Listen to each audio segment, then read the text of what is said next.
Bismillahirrahmanirrahim. Assalamualaikum warahmatullahi wabarakatuh.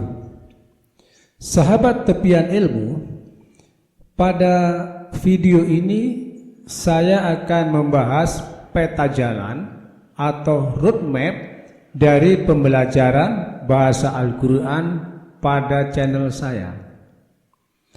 Kenapa saya perlu membahas hal ini? Supaya audiens saya memahami tujuan akhir atau hasil akhir dari pembelajaran bahasa Al-Quran, dan supaya memahami langkah-langkah apa saja atau bahasan-bahasan apa saja yang harus dilalui sebelum mencapai tujuan akhir tersebut. Khair. Kita akan memulai membahas aqsamul kalam atau unsur-unsur kalam atau parts of speech, yang mana terdiri dari 3 bagian besar, yakni al-ismu kata benda, al-fi'lu kata kerja, dan al-harfu kata sambung atau juga huruf. Baik, setelah itu kita akan membahas kata benda atau al-ismu ditinjau dari berbagai segi. Dimulai dari membahas kata benda ditinjau dari jenisnya. Kemudian kita akan membahas kata benda yang bermakna kata sifat atau adjektif. Kemudian kita akan membahas kata benda ditinjau dari jumlahnya, yakni mufrad, mustanna, dan jamak. Dan akan membahas kata benda ditinjau dari ma'rifat dan nakirohnya, dan akan membahas alamat i'rab. Kemudian kita akan membahas kata benda ditinjau dari berubah dan tidak berubahnya, atau mu'rab atau mabninya, dan kita akan membahas kata benda ditinjau dari asalnya, yakni apakah itu kata benda asli atau merupakan bentukan dari kata yang lain. Kemudian kita akan membahas dzarab, yakni keterangan. Ada keterangan tempat dan keterangan waktu. Dan kita akan membahas idhofah. Dan kita akan membahas isim-isim ghairu munsharif. Dan kita akan membahas isim-isim yang 5. Dan kita akan membahas isim mankus dan maksur. Perlu saya sampaikan juga bahwa yang ada di dalam kotak-kotak ini adalah garis besarnya saja. Tentunya masing-masing memiliki detail breakdown yang cukup panjang. Demikian ini tentang kata benda. Lalu kita akan membahas kata kerja atau al-fi'lu ditinjau dari berbagai segi. Kita mulai dengan membahas kata kerja ditinjau dari waktu terjadinya, yakni waktu lampau, waktu sekarang, dan waktu akan datang. Lalu kita akan membahas kata kerja ditinjau dari butuh atau tidak butuhnya objek, dan kita akan membahas kata kerja dalam bentuk aktif dan dalam bentuk pasif. Kemudian kita akan membahas kata kerja ditinjau dari berubah atau tidak berubahnya, mu'rab atau mabni. Kemudian kita akan membahas kata kerja ditinjau dari jumlah huruf penyusunnya. Dan kita akan membahas kata kerja ditinjau dari jenis hurufnya, yakni ada kata kerja yang tersusun dari huruf-huruf yang sahih dan ada kata kerja yang mengandung huruf-huruf ilat. Kemudian kita akan membahas macam-macam wajan fi'il atau pola-pola fi'il. Dan kita akan membahas tasrif yang ada dua macam, yakni tasrif lughawi dan tasrif istilahi. Sama seperti kata benda, kata kerja juga memiliki breakdown detail yang panjang dari kotak-kotak yang ada ini. Lalu kemudian kita akan membahas kata sambung tadi, yakni al-harfu, yang mana ada 3 bagian besar, yakni harfu yang masuk kepada isim, kemudian harfu yang masuk kepada fi'il, dan ada harfu yang masuk kepada isim maupun fi'il. Nah, kemudian setelah kita mendalami berbagai macam isim, fi'il, dan harfu, maka kita akan mendalami jumlah fi'liyah dan jumlah ismiyah.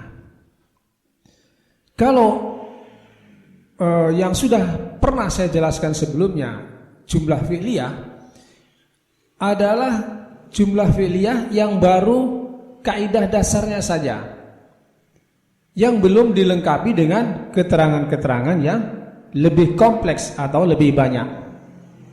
Dan keterangan-keterangan tambahan itu tergabung dalam 3 kelompok ini, yakni ada isim-isim yang marfu', isim-isim yang mansub, dan isim-isim yang majrur. Contoh saya akan bacakan sedikit pada isim-isim yang mansub.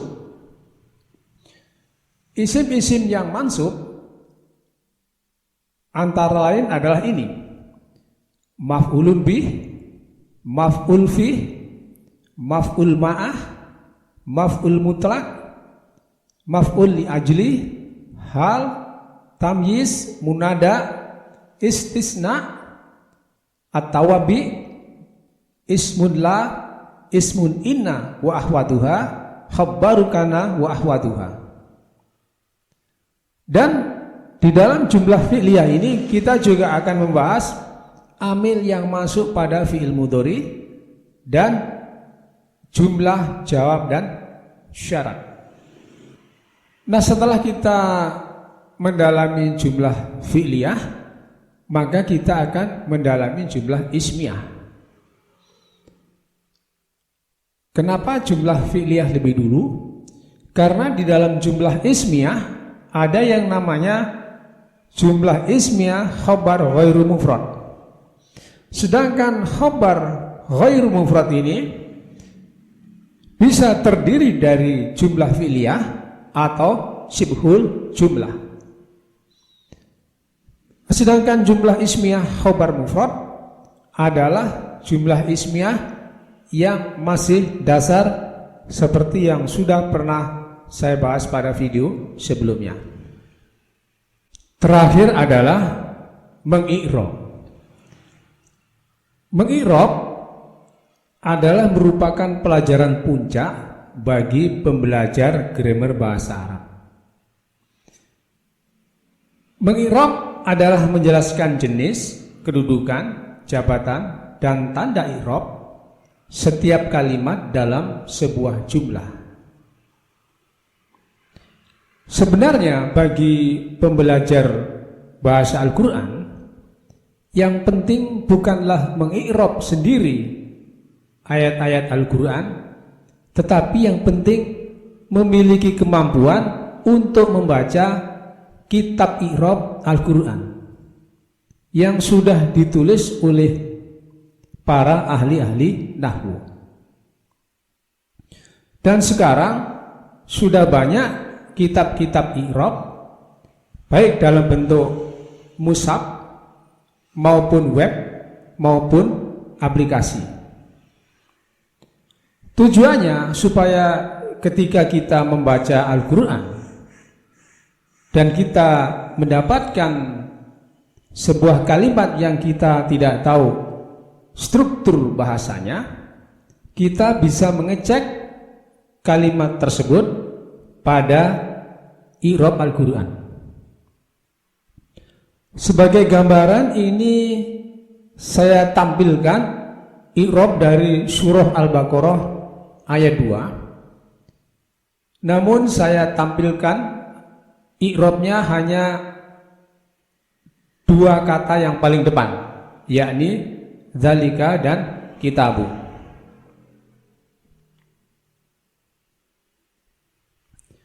A'udzu billahi minasyaitonir rajim. Dzalikal kitabu la raiba fihi hudal lil muttaqin.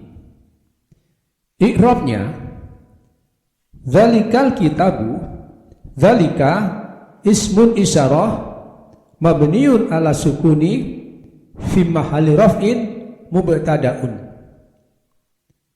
Maksudnya dzalika adalah isim isyarah mabni dengan sukun dalam keadaan rafa karena dia sebagai mubtada. Au yakunu fi mahalli raf'in khabarul mubtada'i mahdhufun bi takdiri hada dzalika.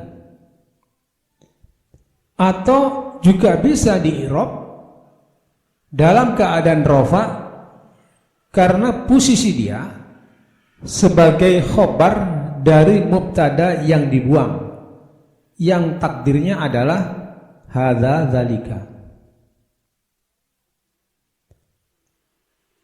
Al-lamu maksudnya lam dalam kalimat dzalika tersebut. Al-lamu lil ba'id adalah untuk menunjukkan yang jauh. Wal kafu lil khotob, dan kafnya lil khotob. Al-kitabu sifatun al badalun min dzalika marfu'un bidhammah. Jadi al-kitabu adalah merupakan sifat atau badal dari kalimat dzalika dalam keadaan marfu' dan tanda marfu'nya adalah dhammah. Itulah gambaran dari i'rab Al-Quran, dan perlu saya sampaikan bahwa setiap kitab i'rab itu memiliki redaksi yang kadang-kadang agak berbeda, tetapi maknanya, intinya sama. Demikian, syukron lakum jami'an ala musyahadah. Terima kasih telah menyaksikan video saya. Jangan lupa bagi yang belum subscribe, silakan subscribe, like and share, dan tekan tombol lonceng supaya dapat mendapatkan notifikasi ketika saya mengupload video-video yang selanjutnya. Wassalamualaikum warahmatullahi wabarakatuh.